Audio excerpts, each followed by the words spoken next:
Bueno, muy buenas noches, bienvenidos. Clase de Zohar, Parashat Shlach Lecha.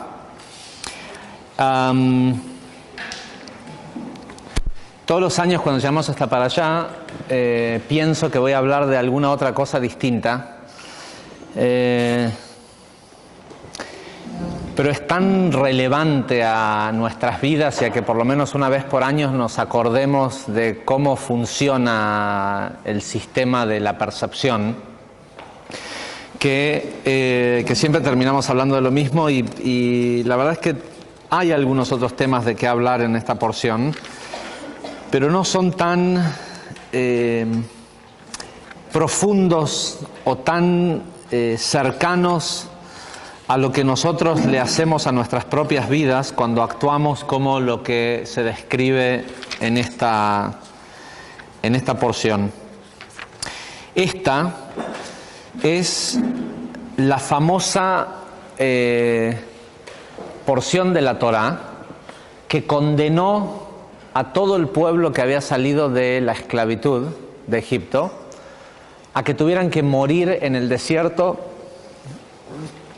sin nunca llegar a esa tierra prometida. Dios le había prometido a Abraham que iba a hacer que su descendencia heredara esta tierra magnífica, pero también le había prometido que los iba a esclavizar en Egipto, y supuestamente porque era algo bueno pasar por esa esclavitud de Egipto. Y también un día les prometió que los iba a sacar de Egipto a través de Moisés y que iban a terminar en esta famosa tierra prometida que le había prometido a Abraham, Isaac y a Jacob. Sin embargo, esta semana, en la porción que nos toca, y es una semana en donde hay que prestar especial atención a esto, esta es una de esas enseñanzas que no son semanales, que son toda la vida, pero hay que prestar especial atención a lo que ocurre esta semana y cómo percibimos lo que está ocurriendo. Porque lo que hicieron los líderes de Israel en esta porción fue condenar a 600.000 personas a que murieran en el desierto y que nunca llegaran a la libertad. O sea, la verdadera, eran libres de Egipto, pero no al beneficio de la libertad que era llegar a esta famosa tierra prometida. Y no solo eso, sino que establecieron el día en que cometieron este error, fue el 9º día del mes de Av, y de la misma forma que cuando el ejército liderado por Matitiau restableció, le ganó al imperio griego y restableció el templo en Jerusalén, ese impacto de energía que tuvo el que 100 personas le ganaran a uno de los imperios más grandes del mundo en pos de santificar otra vez el templo, generó tal impacto energético en el mundo que hasta el día de hoy celebramos Hanukkah como una apertura para conectar con la energía de milagros. Y todos los años en esa época esa energía está disponible. Lo mismo ocurrió en la historia de la reina Esther con la derrota del rey Asueros. Habría que están prendidos los parlantes.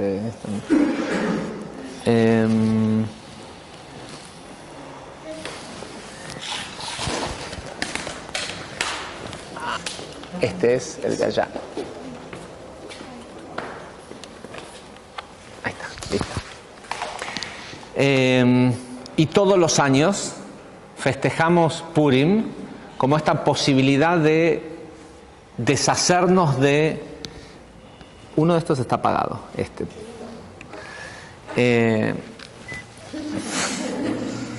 de deshacernos de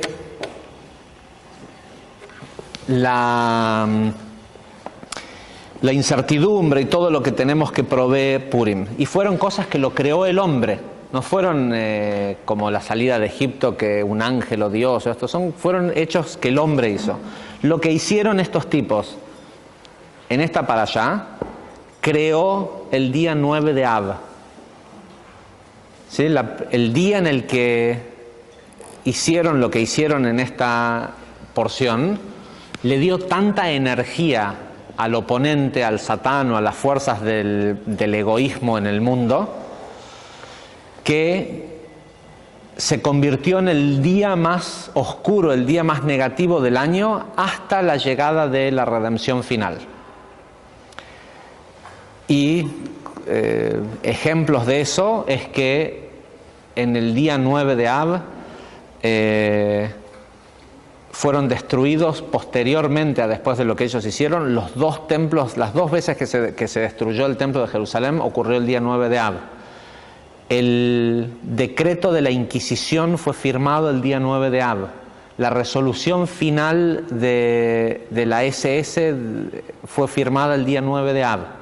¿Sí? Porque se convirtió, otra vez está haciendo lo mismo, me parece. Yo no sé si no es... a ver, vamos a probar así.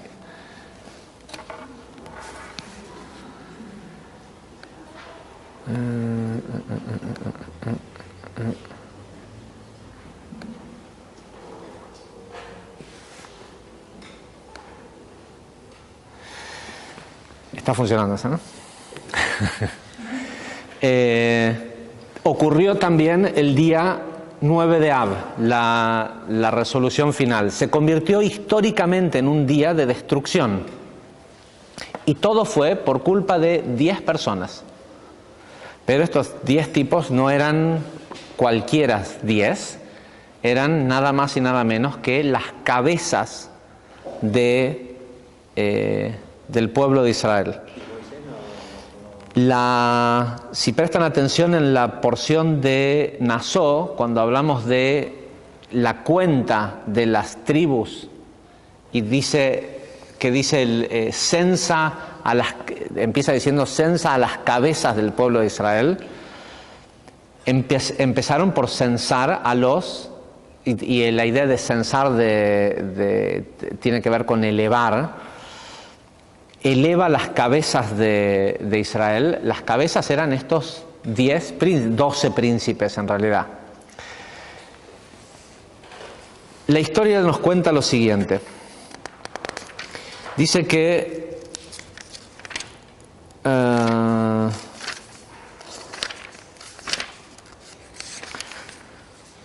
dice un día, dice Vaidaber Hashem el Moshe lemor, dice, y Dios habló con Moisés y le dijo, Shlach lecha anashim, manda para ti.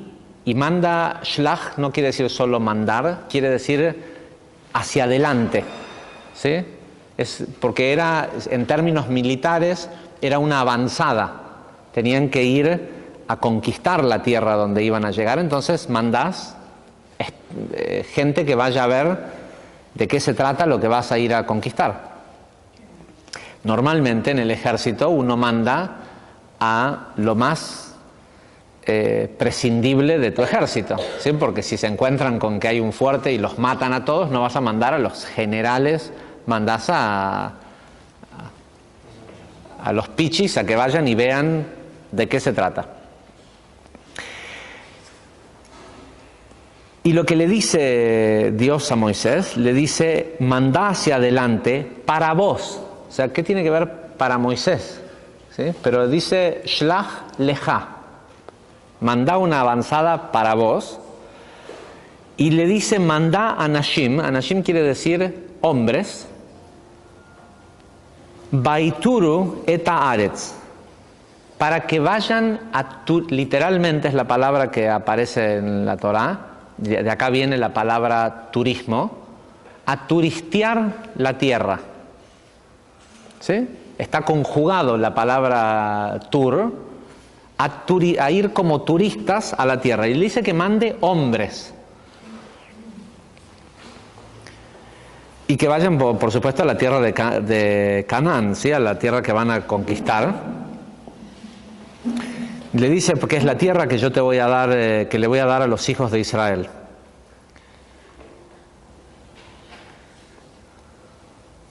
Ok, y le dice lo siguiente. Bueno, entonces, ¿qué hace Moisés? Moisés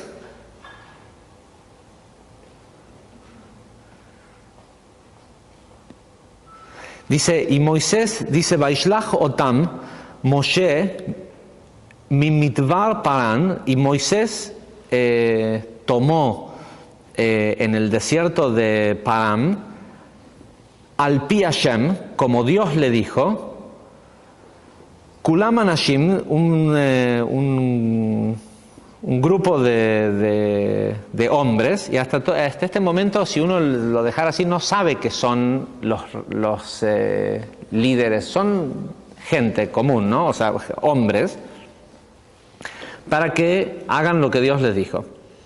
Le dice, pero los hombres que tomó eran Rashei Bene Israel, las cabezas del pueblo de Israel. O sea, agarró a cada uno de los príncipes de las tribus. Los tipos estos eran, si bien no había, de hecho, no había rey, Moisés y Aarón lideraban al pueblo, pero estos tipos, que eran los primogénitos de cada una de las tribus, eran como reyes, pero literalmente como reyes. Usaban capas, tenían todos los, los atributos de lo que un rey tendría en ese momento en el mundo en el que vivían. Y tenían toda una familia, una tribu, que les eran leales. Y no eran poca gente, En total habían 3 millones y tanto de personas. El pueblo de Israel era el pueblo más grande que había en el mundo. ¿Sí? Viajando por el desierto, los 600.000 que se habla en el mundo, en aquel momento, 3 millones de personas, era una cantidad impresionante de gente. Por eso es que a Egipto, por eso es que sale que el faraón, cuando empezó a ver cuántos eran, les tenía miedo. ¿Sí? Por eso los esclaviza y toda la historia que vimos antes. Pero piensen que no hace mucho, en la época medieval, lo que nosotros hoy le llamamos los reinados modernos, eran familias. ¿Sí? Europa tiene, 150 millones de habitantes como mucho entre todos, después de miles y miles de años. La cosa es que 3 millones de personas era mucha, sobre todo era mucha gente para que se muriera toda en el desierto. Y cada una de estas tribus eran muy poderosas, eran en sí como una nación, por decirlo de alguna forma.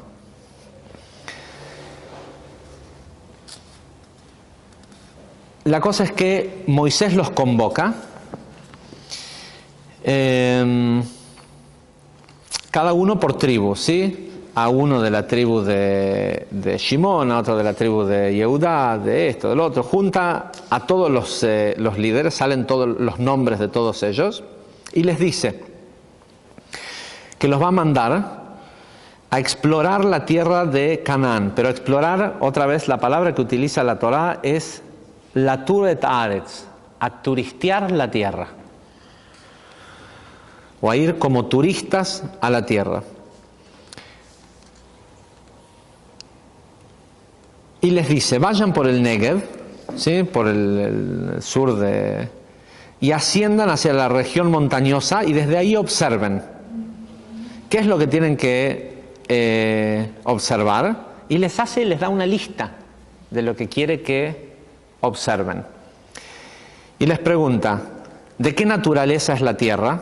No nos olvidemos que el que está pidiendo esto es Moisés, que según nos dice la Biblia, el Zohar, todo, nunca más hubo un profeta como él.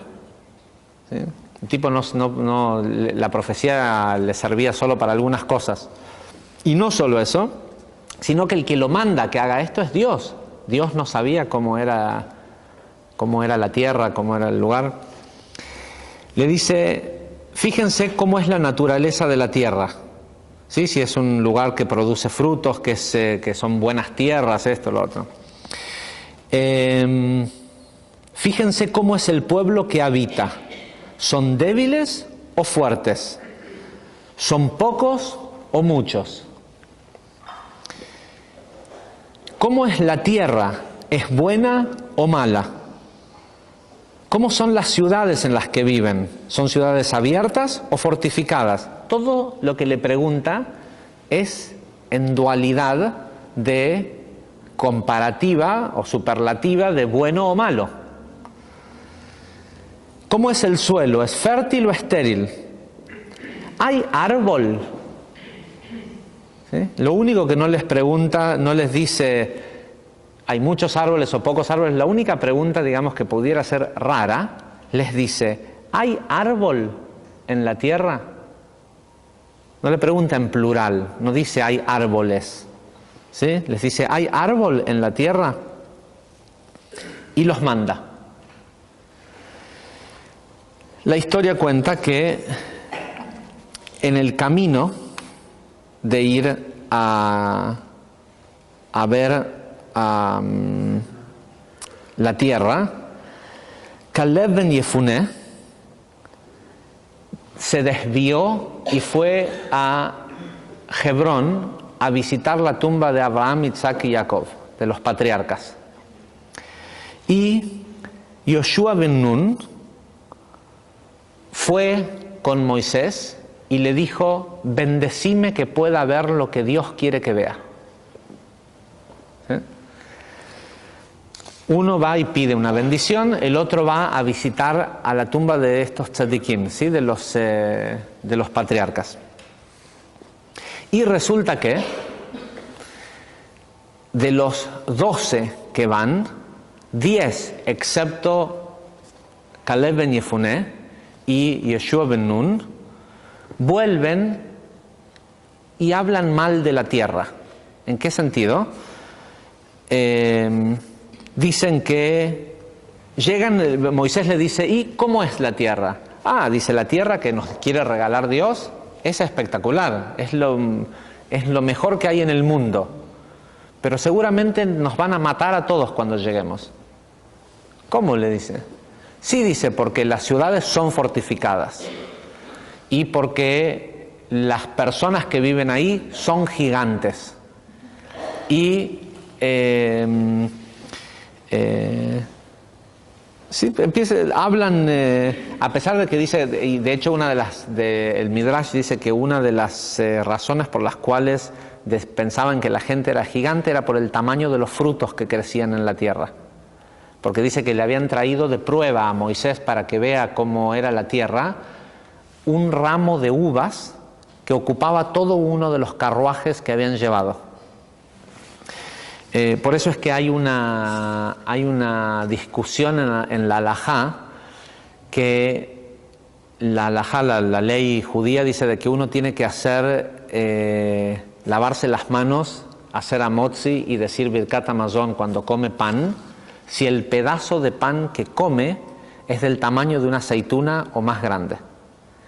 Y hay un peso, y el peso que dice que tiene que pesar la cantidad de pan que la persona tiene que comer es la misma medida de lo que se conoce como otra medida bíblica, que es el beitzá, un huevo, ¿sí? Una de las medidas cúbicas o de peso que había antiguamente era un huevo.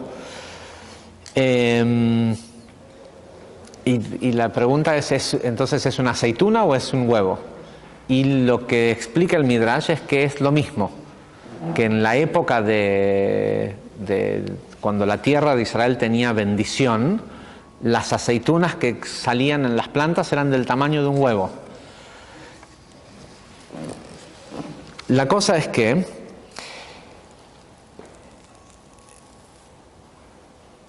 y le cuenta, dice, mira, la gente que vive ahí, dice, son descendientes de los caídos, de los nefilim. Los caídos eran estos híbridos que eran mitad hombres y mitad dioses, eran hijos de ángeles. Si se acuerdan, en la porción de Bereshit dice, y los hijos de Dios encontraron gracia en las hijas del hombre y tuvieron hijos, ¿sí? Eran ángeles que tenían hijos con las mujeres, y los hijos que tenían eran, toda la mitología griega, estos medios hombres, medios dioses, eran estos gigantes, ¿no? La cosa es que, según ellos, la tierra es muy buena, pero de seguro los van a matar, de seguro incluso les dicen, es mejor, no sé si no es mejor volver a Egipto. Sin embargo, Yoshua ben Nun y Caleb ben Yefuné, que también fueron a explorar la tierra, se rasgaron sus vestiduras, dice, al ver lo que los otros decían, porque ellos solo vieron que la tierra era buena. La cosa es que Dios escucha todo esto y dice, ¿hasta cuándo vamos a seguir lidiando con esta comunidad? La razón por la cual se considera que 10 personas forman un minyan, pueden representar a toda una comunidad, es porque estos tipos eran 10, y porque Dios a una reunión de 10 hombres le llamó minyan, le llamó como una comunidad. La cosa es que lo que decide Dios es que, y no es que, o sea, esto es lo que la historia dice, ¿no? Dios decide, toda esta interacción entre un Dios que le habla a Moisés y todo esto es en realidad una forma práctica para un pueblo menos educado, es decir, cuando estás leyendo el Pshat, el nivel básico de entender cómo funcionan las leyes de causa y efecto, por lo menos a través del miedo y no del entendimiento de cómo es que opera. La cosa es que lo que dice Dios en la historia es que hasta cuándo vamos a seguir lidiando con estos tipos. Es preferible que se mueran todos en el desierto y que solo los que cuando salieron de Egipto eran menores de 20 años pudieran entrar a Egipto, a la tierra de Israel. ¿Por qué? Porque no tienen porque digamos que los adultos estaban demasiado viciados, por llamarlo de alguna forma, y no eran realmente libres. Ahora, ¿cómo es que no eran libres? Y obviamente Moisés manda a estos 10 tipos porque ellos eran los que representaban, porque eran los líderes. Y si permanecían como líderes, era porque su pueblo los ungía como líderes. ¿Sí? Si hubieran pensado, este tipo es un desgraciado, lo que sea, hubieran ido con Moisés y le hubieran dicho, mira, vos que hablas con Dios, liquidanos a este tipo que es un mal líder. No, la gente estaba toda de lo que sea, donde sea que estaba la cabeza, esta idea de censar las cabezas de los líderes, es porque los líderes son un reflejo de la conciencia del pueblo, no es al revés.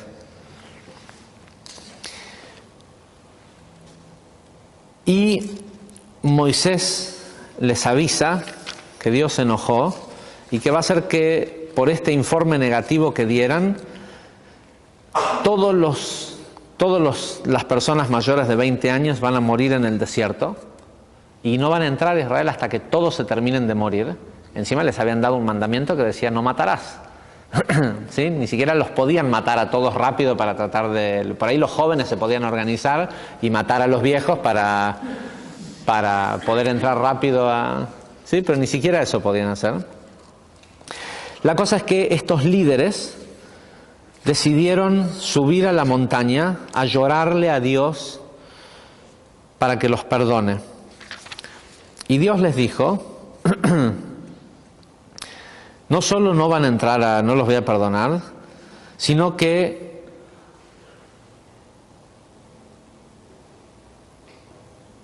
por cada día que fueron a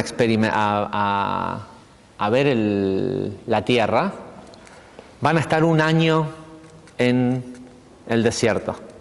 Y como ¿y cuánto tiempo los mandó Moisés a revisar la tierra? 40 días. 40 días y 40 noches. ¿Por qué? No podían ver en 2 días, en 10 días. No, les dijo, quédense 40 días y 40 noches, porque 40 días,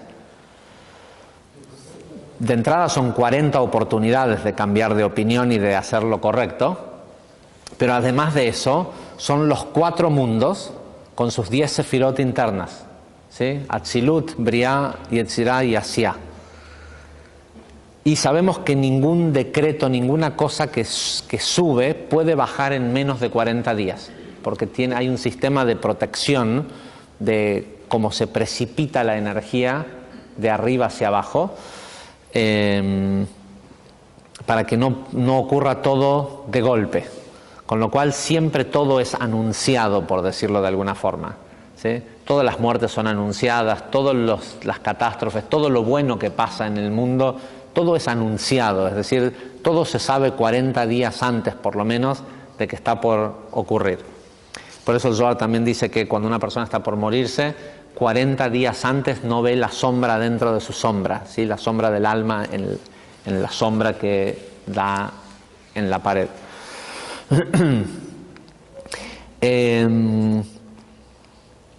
Entonces les dice que van a morir todos ahí. Los tipos, bueno, se ponen a llorar y a suplicarle a Dios que los perdone.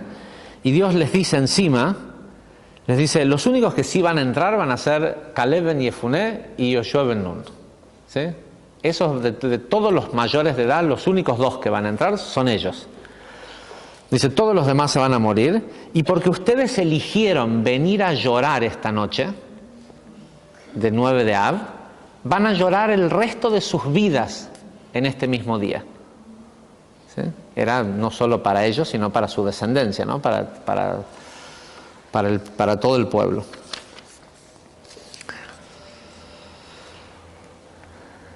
¿Quiénes es la primera vez que están en la clase de Shlach Lecha? ¿Sí? No la clase de Zohar, sino que escuchan esta porción. Por todos los demás, no solo ya la escucharon muchas veces, sino que todo el año los martirizo con la lección de esta clase.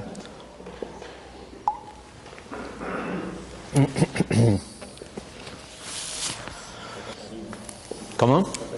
Sí.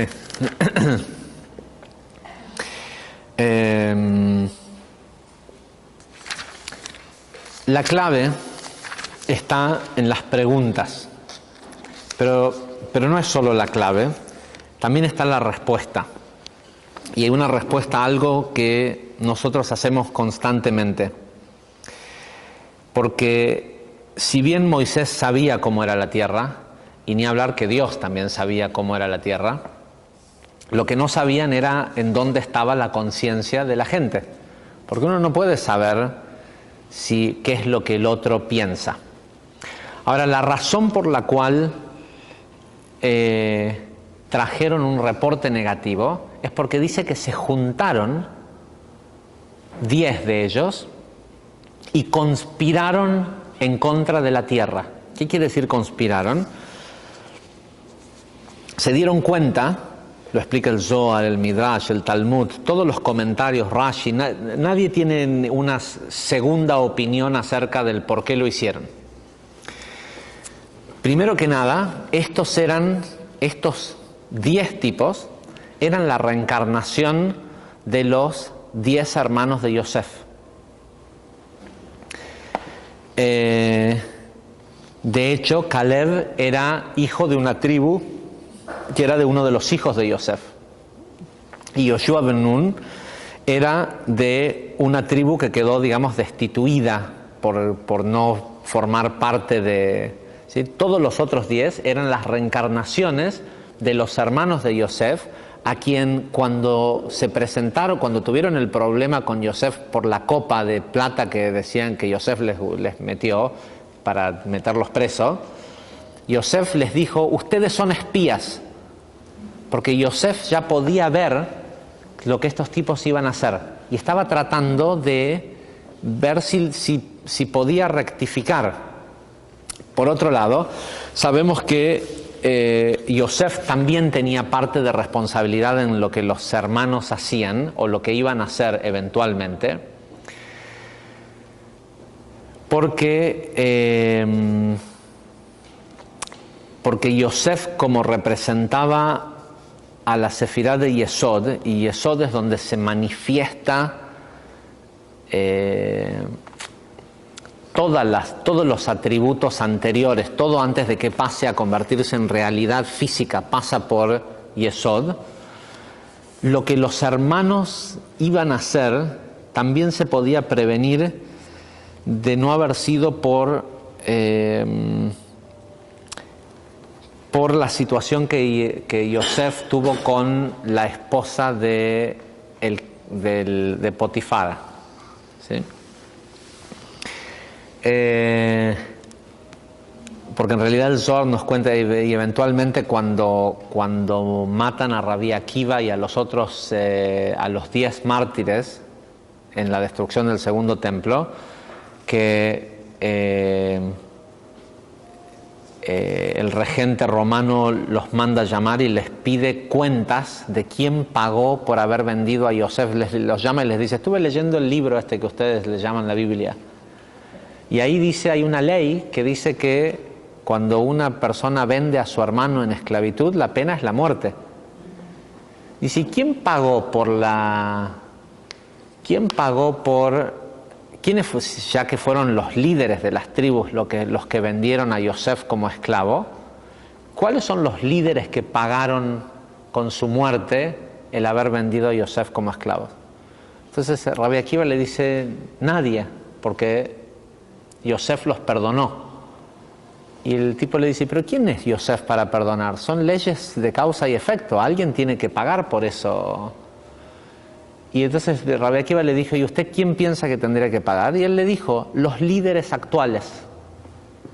Y Rabbi Akiva le dijo: ok, déjeme que pregunto si esto es así, y vuelvo en 3 días. Y 3 días después volvieron los 3 Tanaim más importantes que había en Israel, los 3 escritores del Talmud más importantes que habían, y se postularon a ser asesinados a cambio de pagar lo que había pasado con los hermanos y con Yosef.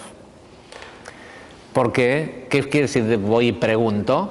Querían saber si era cierto, si ellos eran la reencarnación de estas almas, podían terminar de corregir la fuente de esas almas, pagar por eso y eliminarle ese tikkun al mundo.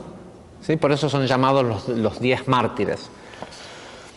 Y de hecho se dejaron matar. Eran tipos que podían resucitar un muerto, que tenían un control, un dominio total sobre el plano físico, y dejaron que los asesinaran de la peor manera.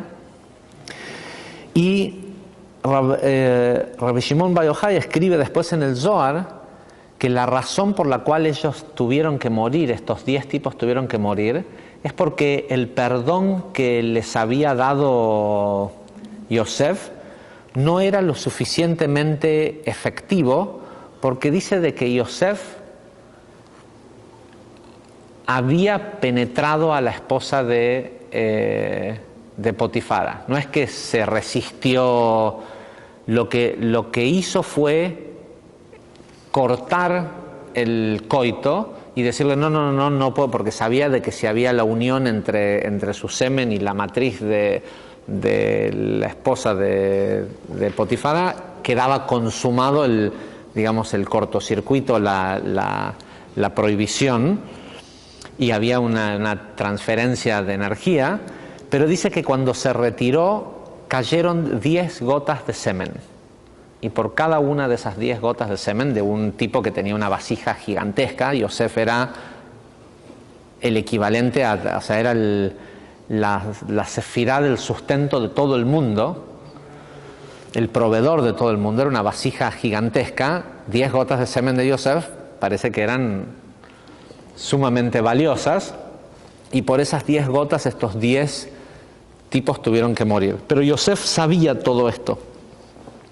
Por eso los llamó a los hermanos espías y estaba tratando de que confiesen, de que cambien al final lo que terminó pasando es que Yosef no pudo contenerse más y les reveló quién era.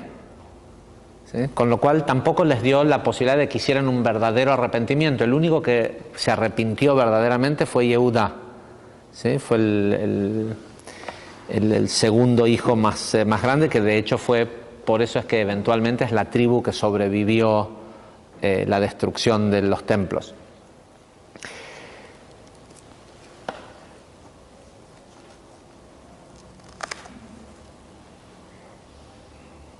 Estos 10 tipos se juntaron y alguno habrá sido el primero, no sabemos cuál fue, preguntó: ¿qué va a pasar con nosotros cuando lleguemos a la tierra de Israel?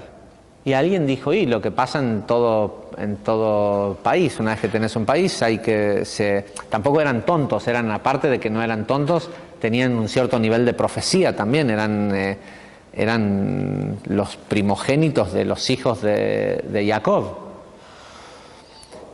Y en esa profecía vieron que ellos iban a ser destituidos como príncipes, que iba a haber un solo rey en Jerusalén y que se iba a erguir un reinado en Jerusalén, y que de ahí solo los hijos de un rey iban a ser los príncipes, y que cada quien iba a tener que ir a vivir a la ciudad que le tocara en herencia a cada familia, y cuando mucho iban a ser el intendente del pueblo, ¿sí? Pero no más los reyes, no había rey en ese momento, entonces los príncipes eran los únicos que ostentaban realeza, que tenían los beneficios y todo. Y básicamente dijeron: ¿sabes qué? Si a nosotros no nos va mal en el desierto, ¿sí? La gente no tiene tareas que hacer, entonces no tienen otra cosa más que hacer que servirnos, lo que sea que necesitamos lo conseguimos. Si no nos va mal en el desierto, está bien, hay mucha arena, pero ¿sí? Tenemos un montón de esclavos. ¿Qué vamos a ir decimos que la tierra es buena, todos se van a vivir ahí, cada quien va a agarrar un pedacito de campo, va a empezar a trabajar. El tipo que está trabajando en el campo no tiene tiempo de venir a chuparme las medias, como decimos acá en Argentina. Y se pusieron de acuerdo, que dijeron que el lugar no era un buen lugar para ir. O sea, tomaron una opinión y su beneficio personal por encima del bien común, y pasó lo que pasó. Todos murieron sin entrar a la tierra de Israel. Ahora, obviamente lo que Moisés hizo al enviarlos era totalmente premeditado.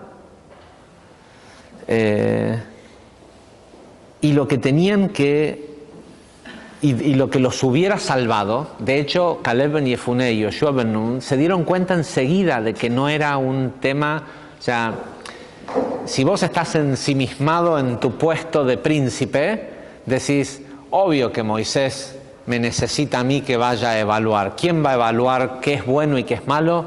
¿Quién mejor que yo, que soy el príncipe de tal y tal tribu? ¿Sí? Caleb ben Yefuné y Yoshua ben Nun enseguida se dieron cuenta que era una prueba, y que no iba a ser una prueba fácil, porque veían la actitud de los otros 10. No se olviden que Yoshua ben Nun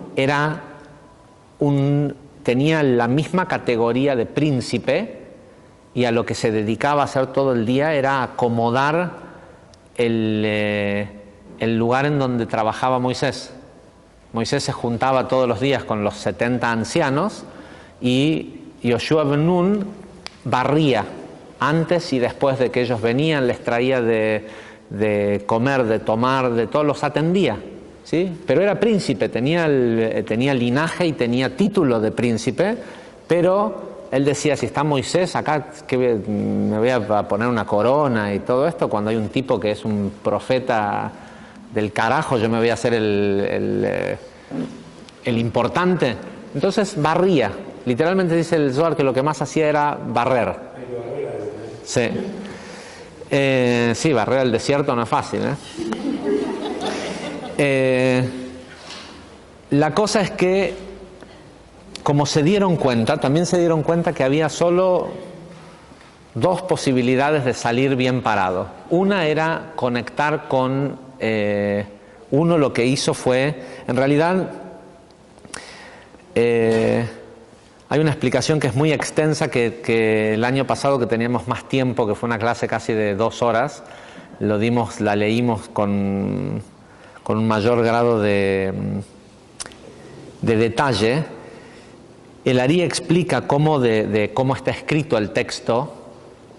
Lo que implica, lo que en realidad sucedió, es que en el momento en el que les fue dado la orden de ir a, hoy les llamamos espiar la tierra, pero en ese momento eran llamados hombres que iban a turistear, y de ese día que volvieron en adelante, estos tipos son llamados los espías. Nunca más la Torá los llama príncipes y esto. Los otros pasaron a la historia como los 10 espías.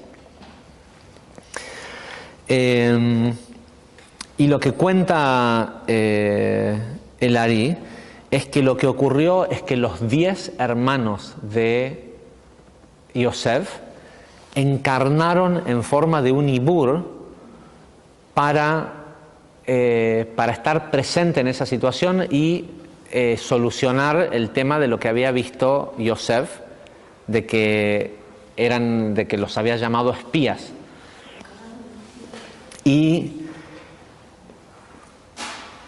lo que sucede es que cuando una persona recibe un ibur nunca puede quedarse en un ibur solo puede ocurrir, es como lo contrario de un dibuk, que es una posesión. Cuando una persona está poseída, un espíritu lo toma para desplegar una cantidad de egoísmo que todavía ese espíritu no había terminado de corregir, y llevar a la persona a hacer cosas que entre comillas nosotros le llamamos malas. Un ibur es la inyección de energía de un alma, de un tzadik, de alguien que ya terminó su corrección, o que no vale la pena que venga al mundo otra vez porque la corrección que le queda es muy pequeña, que desciende solo para ayudar a una persona a hacer algo positivo. Pero esas almas son almas que están casi en un estado de perfección, con lo cual no pueden quedarse en una persona si la persona va a hacer algo egoísta. Entonces, en el momento en el que alguien preguntó, ¿qué va a pasar con nosotros? Y alguien dijo, y vamos a perder de ser príncipes, y se asustaron y empezaron a hablar de, hablemos mal de la tierra, estas almas se tuvieron que ir en el instante que un alma que baja, alguna energía que baja a ayudarte, ve que esa energía extra que posees la vas a usar para algo negativo, tiene que irse. De hecho, el Ari explica en esta porción que esto le pasa a todas las personas en todo el tiempo. Todos los niveles de espiritualidad que una persona adquiere, los pierde cada vez que decide hacer algo negativo o que se enfurece. Porque la parte de alma, que es la que la persona recibe, es la parte de ruach, que es lo que nosotros llamamos espíritu.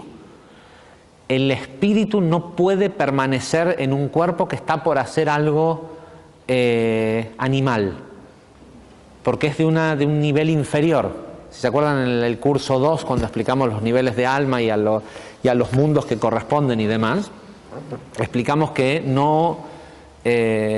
el nivel de Ruach no tiene compatibilidad con la parte animal de Nefesh. Y el Nefesh es su esclavo. Si no lo puede mantener esclavizado, se retira. Esta es la razón por la cual Rabbi Haim Vital se olvidaba todo lo que el Ari le enseñaba. Rabbi Haim Vital tenía un problema de temperamento. Se enojaba y gritaba. Y cada vez que se enojaba, se olvidaba de todo lo que el Ari le había enseñado.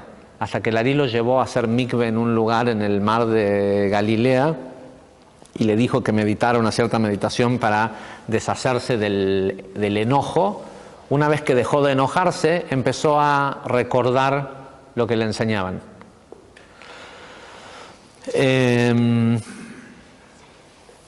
Pero lo cierto es que incluso nuestro propio alma se va de nuestro cuerpo si ve que estamos por hacer algo egoísta. Por eso a la gente que es muy egoísta se les dice desalmados. ¿Sí? Ah, es un desalmado. Sí, literalmente. Cuando la persona está haciendo ese atentado contra otro ser humano, no es un humano, es un animal, no es humano. ¿Sí? La parte humana del alma, el ruaj, se retira.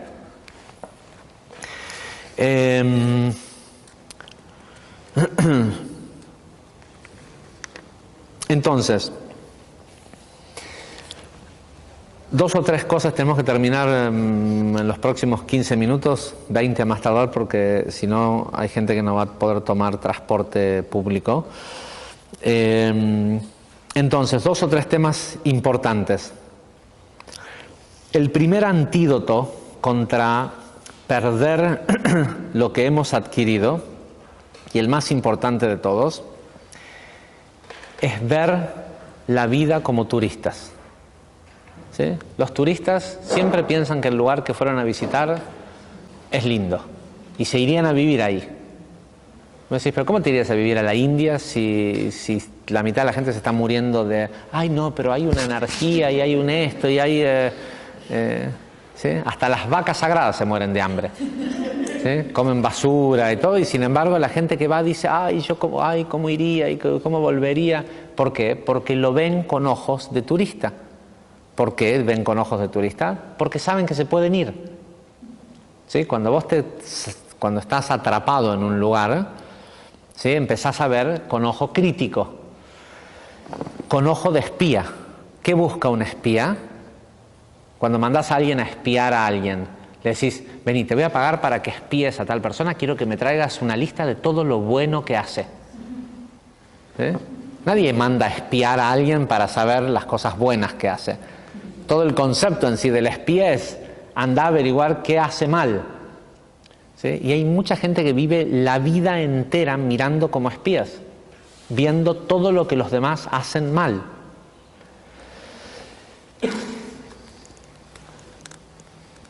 Siempre cuento cuando, ahora que lo pienso, ya hace casi 10 años,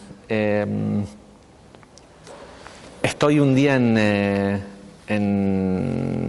San Diego y recibo una llamada de teléfono de un amigo, Cuauhtémoc, mexicano, que es astrólogo, ¿no? Y me dice, en un tono burlón argentino, me dice, che, Javier, estoy acá en tu patria. Le digo, ¿qué estás haciendo? Me dice, sí, estoy acá en Buenos Aires. Le digo, ¿dónde? ¿Y en dónde te estás quedando? Ah, y en una calle hermosa, en Avenida de Mayo, esto, lo otro. Le digo, ¿Avenida de Mayo y qué? Estaba enfrente a Casa de Gobierno, ¿no? Eso es una de esas cosas que pasan cuando uno no sabe, te muestran las fotos y vos pensás que como se ve lindo. Dice, qué pintoresco los argentinos. Todo prendido fuego con sus llantas. Y claro, era hace 10 años atrás, no era todavía, no, más todavía, porque era cuando eran los cambios, no, fue después, en cuando cada 2 semanas había un presidente distinto. Sí, entre el 2001 y el 2002. 14 años hace. Y me dice, ay, no sabes, dice, vienen con unos bombos y prenden y hacen unas montañas de llantas de cubiertas, ¿no? Y las prenden fuego. ¡Qué pintoresco! Claro, si sabes que te vas a ir dentro de una semana, es pintoresco. ¿Sí? Si sabes que tenés que ir todos los días a trabajar al microcentro. Pero la realidad es que nosotros somos turistas en este mundo. Lo explicamos en el Seder de Pesach. En el Seder de Pesach sale en una de las secciones de cuando se cuenta la historia, aparece de golpe la historia de Jacob y Labán. No tiene nada que ver con Pesach, la historia de Jacob y Labán, pero aparece en la Haggadá y dice que, y la parte que aparece es cuando Jacob le dice a Labán que se siente incómodo en esa tierra, o en la tierra, no me acuerdo exacto textualmente cómo dice, pero el Zohar dice de que lo que le estaba diciendo no se refería a la tierra de Labán, sino que Jacob se sentía incómodo en la tierra, no porque era la propiedad de Labán. El planeta Tierra era un lugar en donde él se sentía incómodo. ¿Por qué? Porque él sabía que él era un alma de Atzilut y no podía creer que estaba encarnado en un cuerpo. Está bien que tenía una misión y algo que tenía que hacer, pero no podía creer que estuviera teniendo que vivir en un mundo material con todas estas cosas, y se sentía incómodo. Y uno tiene que sentirse un poco incómodo, ¿sí? Cuando vos estás de turista en algún lado, te cuidás de, no sabés bien los códigos de esto, lo otro, uno anda con otro cuidado, pero también anda con otro, mira de otra forma. El que vas de visita a la casa de alguien y no abrís la heladera y sacás lo que sea, y te sentás y te sacás la ropa y te pones a comer pizza en el sillón tirado como haces en tu casa, ¿sí? ¿Por qué? Y no, porque si nosotros viéramos la vida como que somos invitados, ¿sí? Además de que tendríamos una visión distinta al no saber, no podés juzgar si está bien, si está mal, si es pintoresco o no es pintoresco. Por eso toda esta dualidad, todo lo que le preguntaba Moisés era inducido a la dualidad. Y al final de toda esta inducción a la dualidad le dice: ¿hay árbol en la tierra? A ver, si yo los mando con esta premisa, ¿ustedes pueden ver el árbol de la vida en esa tierra? Porque esa tierra, de lo que se trata es que es el lugarcito en donde Malhut de Malhut toca, el Malhut de Malhut metafísico, toca el mundo físico y hace contacto. Es ese lugarcito ahí en Jerusalén. Ustedes lo pueden ver si yo los mando a testearles la conciencia de la dualidad. Están en el árbol del conocimiento del bien y el mal, dual, grande, pequeño, bueno, malo, ¿sí? O ven el árbol. De hecho, ese también fue el momento en el que se supo que Moisés no iba a poder entrar a la tierra de Israel. Porque si Moisés, con lo que él representaba, entraba a la tierra con un pueblo inmaduro, la unión de luz que iba a producir que Moisés separara, o Aarón por su defecto, Aarón tampoco entró, separaran sobre la tierra de Jerusalén, la luz que iba a descender sobre el mundo iba básicamente a aniquilar a todos los seres humanos del mundo. ¿Sí? ¿Vieron cómo hablamos hace unos días, unas semanas atrás, de que si acá hay una emisión de rayos gamma, en un instante todos desaparecemos? Esto es más o menos lo mismo, pero en un plano metafísico. ¿Sí? Por eso cuando Dios le dice a Moisés: háblale a la piedra para que dé agua, y Moisés le habla y la gente no ve que sale agua, ya salía agua, pero Moisés se da cuenta, estos tipos todavía siguen necesitando ver señas físicas. El agua ya salía, dice el Zohar, de la piedra, y Moisés lo veía, el agua ya estaba saliendo. Entonces, en el momento que Moisés lo golpea con el palo, la gente ve que sale agua, ¿sí? Porque el golpe quebró la piedra. Entonces ahí sí pudieron aceptar que saliera agua de una piedra. Si le pegás sí, si le hablás no. ¿Sí? Y eso es lo que le mostró a Moisés, de que no había el crecimiento espiritual. La pregunta es: ¿y a nosotros? Si a nosotros nos mandan a ver algo, pensamos en primero, de hecho muchos de nosotros hemos estado en la tumba de Abraham, Isaac y Jacob. Pensamos yo soy el nieto de ese Señor. Yo les pregunto, la gente habla de San Martín, de los próceres que tenemos, ¿sí? Washington, Lincoln, Bouchard, hace menos de 200 años que se murieron. ¿Alguien va a saber quién fueron dentro de 500 años más? ¿Alguien va a saber quién fue Washington? ¿Va a existir Estados Unidos para que alguien sepa quién fue Washington dentro de 1000 años? Sin embargo, Abraham está enterrado en el mismo lugar hace 4200 años.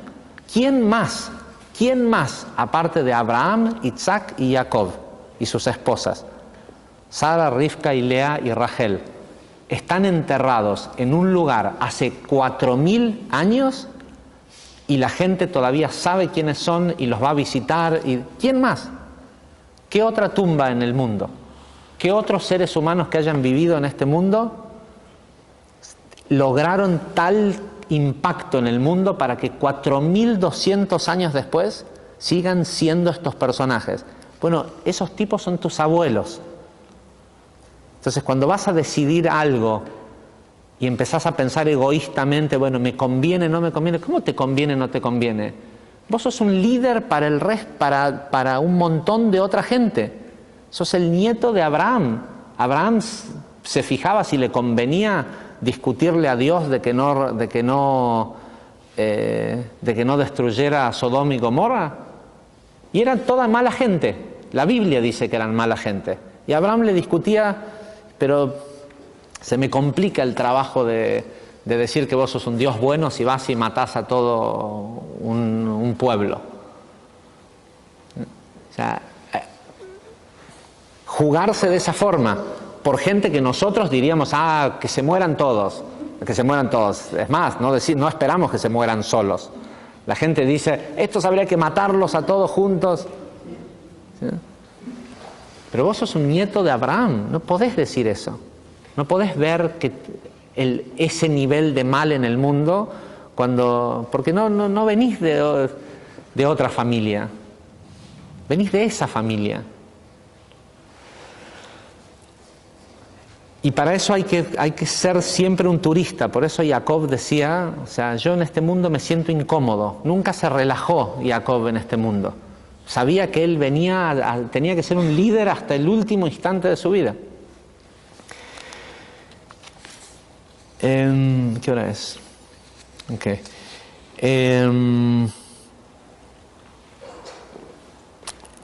Otra pregunta que nosotros tenemos que hacernos, porque como sabemos que todos tenemos este potencial, esta dualidad de ser espías o turistas, hay que tener cuidado en cómo uno manda a la gente. ¿Sí? Moisés los estaba probando, pero uno también pudiera decir que hay un error de Moisés.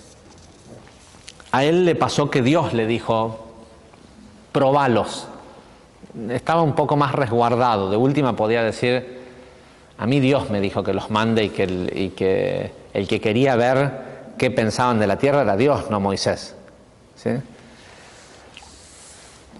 Pero nosotros también mandamos gente. Y hay una responsabilidad que uno tiene que asumir cuando manda, si la falta de información o la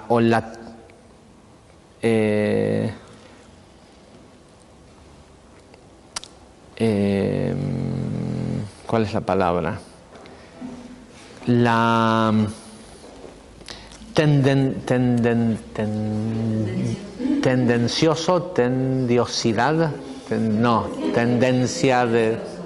¿Cómo se dice? No. ¿Cómo? No, pero es cuando...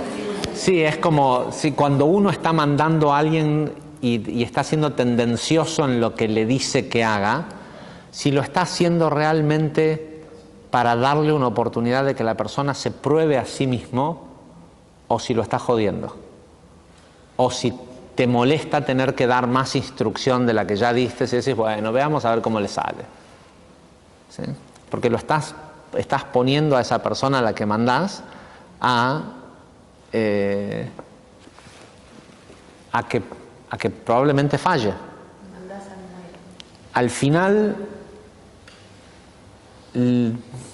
también le va a servir y va a aprender, pero para vos como líder te sirve, o sea, Y muchas veces lo hacemos, sobre todo uno constantemente cuando está en una posición de jefe, tiene que saber con qué recursos cuenta.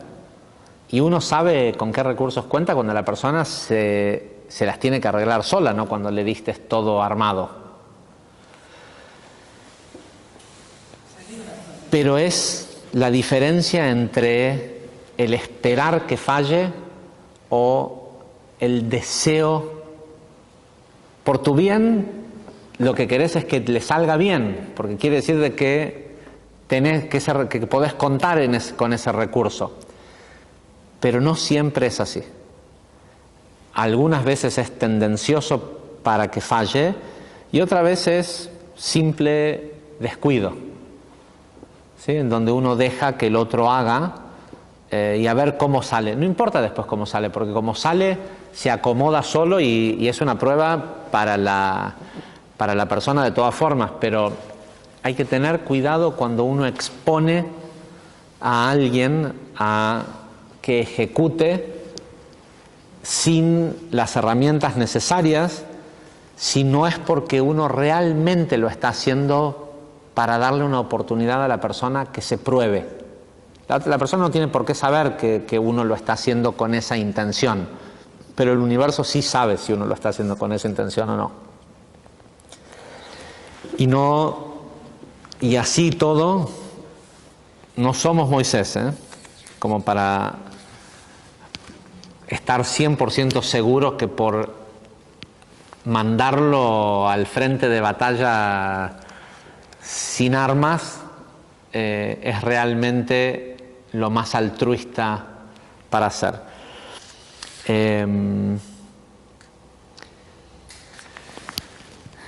No sé si me queda tiempo. 50 y estamos justo en 1 hora. ¿A qué horas que creen que van a ser los últimos? ¿Cómo? No, pero medianoche es el paro, pero seguro los de larga distancia.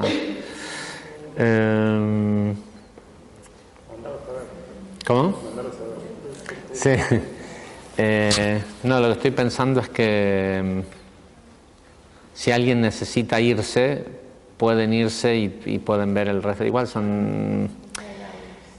bueno, no es tan... a lo mejor los invito a que vengan, si no el sábado a la mañana, a la lectura de la Torá, donde seguramente vamos a explicar otra parte que es interesante, que es sobre de dónde venía el alma de Caleb ben Yefuné, y en la explicación de dónde viene el alma de este tipo que al no tener un apadrinaje de parte de los patriarcas, fue a visitar a la tumba de los patriarcas a pedir un nibur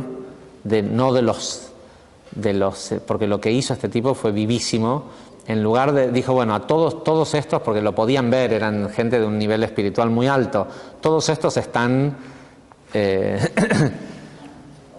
agrandados o sea, era obvio que les había ingresado algo, era obvio para alguien que tuviera los ojos espirituales para verlo, de que estaban como fortificados espiritualmente para el viaje porque habían recibido este ibur.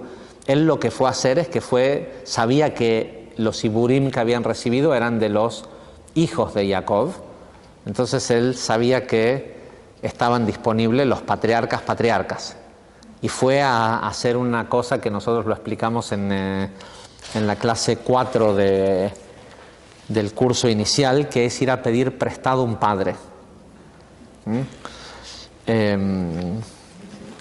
Él fue a conseguir un ibur, o sea, dijo, bueno, a mí no me tocó de estos por la razón que sea, no sabía esto de la corrección de los espías, de Yosef y todo esto, pero pudo reconocer cuáles eran los iburim que tenían los primos y decidió ir a buscar los de los patriarcas para que lo ayudaran. Y es lo que nosotros hacemos cuando vamos a estos viajes. La gente por ahí le parece extraño que alguien viaje al otro lado del mundo para ir a visitar tumbas. Es extraño, por eso les parece extraño, pero hay una tecnología detrás de eso. Pero en el proceso de cómo el Ari explica de dónde vienen estas almas, también explica la mecánica de cómo funciona la copulación, tanto física en este mundo como en el plano metafísico, de las almas gemelas y la importancia que tiene la unión de almas gemelas en este mundo. Pero lo explicaremos entonces el sábado antes de la lectura de la Torá. Gente, muchísimas gracias. Hasta la semana que viene.